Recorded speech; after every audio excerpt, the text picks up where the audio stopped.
정말 자신이 성폭행을 당하지 않았다는 거를 100% 확신함에도 불구하고 이 사람을 고소했느냐, 이거를 입증하는 게 또 만만치 않거든요.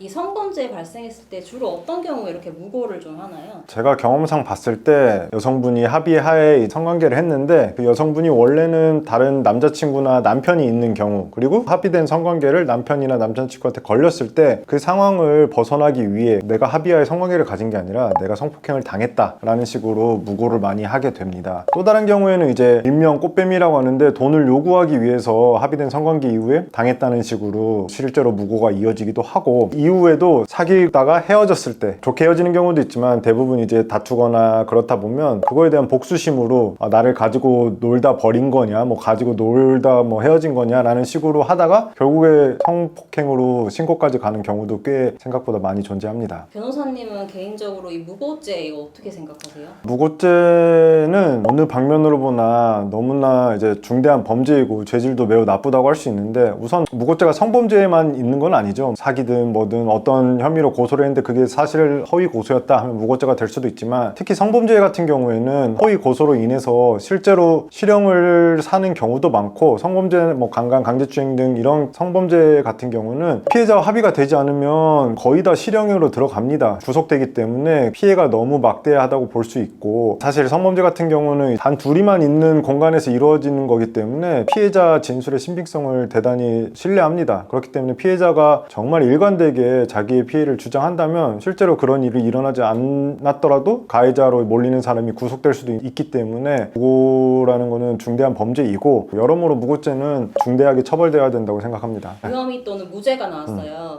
그럼 나 성범죄도 아닌데 너는 이거 무고죄로 신고해야겠다 하면 무조건 이게 성립하나요? 전혀 그렇지 않아요. 이제 무고라는 거는 신고를 할 당시에 내가 정확히 이러한 성폭행을 당하지 않았다는 거를 100% 인지함에도 불구하고 이 사람을 다른 이유로 징계받거나 처벌받기 하기 위해서 허위 고소를 해야 되는 건데, 이게 이 사람이 정말 자신이 성폭행을 당하지 않았다는 거를 100% 확신함에도 불구하고 이 사람을 고소했느냐, 이거를 입증하는 게 또 만만치 않거든요. 예를 들어서 특히나 이제 중강간이라는 게 있어요. 강간에 준해서 처벌하는 범죄인데, 폭력이나 협박으로 인해서 이루어지는 강간과 달리 술에 만취하거나 잠에 취하거나 뭐 어떤 약에 취해서 한거불능이나 심신 상실 상태에서 이제 강간 행위가 이루어지는 거거든요. 그런 경우에 분명히 성관계를 하긴 한 것 같은데 나는 동의한 적이 없는 것 같아. 그래서 신고를 하게 되는데, 그러면 그 사람은 중간간으로 했지만 조사 결과 합의가 있었을 여지도 있고, 이 사람이 합의하에 했으나 나중에 필름이 끊겨서 자기는 합의 없이 당했다고 고소를 했다, 이런 식으로 이제 혐의를 벗는 경우도 있기 때문에 이런 경우에는 사실은 무고가 성립되기 매우 어렵고요. 어떻게 보면 강간죄는 더더욱 이제 쉽게 이게 강간이 아니면 무고 아니냐라고 생각할 수 있는데, 그것도 사실은 현실에서는 쉽게 이게 무고로 인정돼서 재판으로 넘어가는 경우가 그리 많지 않아요.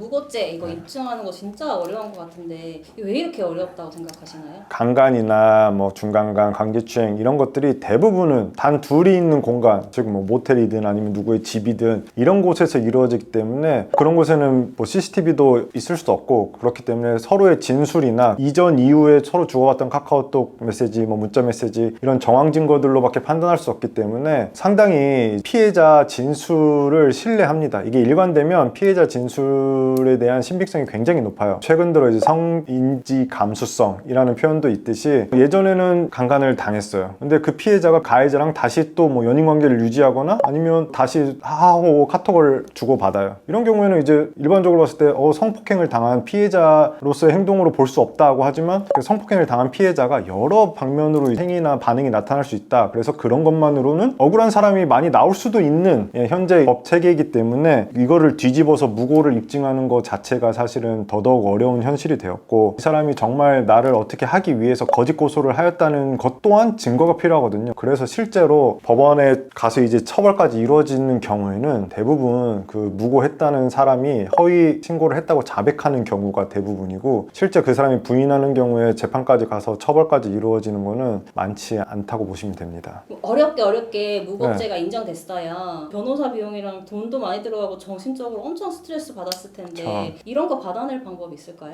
손해배상 청구로 경우에도 민사 소송을 통해서 청구를 할 수 있고 별 문제가 없으면 변호사 비용, 기타 사건으로 인해서 자기가 피해본 금액 플러스 위자료까지 받아낼 수 있습니다. 무고죄 이거 입증했던 성공 사례 있으세요? 제가 수행해서 이제 무죄나 무혐의를 받아낸 성폭행 사건에서도 피해자들이 많이들 나 무고로 맞고소 하겠다라고 하지만 말리는 경향이 있습니다. 왜냐하면 이제 확실하지 않으면 무고죄로 고소를 하지 않는 이유는 인정되기도 어렵고 인정하는 과정에서 다시 그 고통스러운 그 순간들을 되새겨야 하기 때문에 변호사 비용도 들고 소송 비용도 들고 실익이 별로 없는 사건 같은 경우는 단호하게 하지 말라고 하지만 한 사건을 소개해드리면 이제 뭐 당연히 무고에 대한 혐의를 부인했죠, 상대방은. 그럼에도 저희가 이제 여러 녹음 파일이 있었어요. 성폭행으로 고소했던 그 여성이 이런 말을 툭 던져요. 너 나랑 이번에도 헤어지면 저번처럼 또 신고한다? 또 성폭행으로 고소한다? 이런 대화가 있었고 그거를 이제 캐치해서 녹취록을 만들어서 이제 무고죄로 고소를 했는데 그 같은 경우는 인정이 돼서 지금 재판 단계에 있습니다. 결론은 쉽지 않아요. 무고죄는 10건 중에 한 건 정도나 재판에 올라갈까 말까고 올라가더라도 무죄가 나오는 사례가 많기 때문에 일종의 자백이 없는 사안에서 무고죄로 하는 거는 내가 무고죄로 인정받지 못할 수도 있다라는 거를 어느 정도 전제를 깔고 진행을 하시는 게 맞다고 봅니다.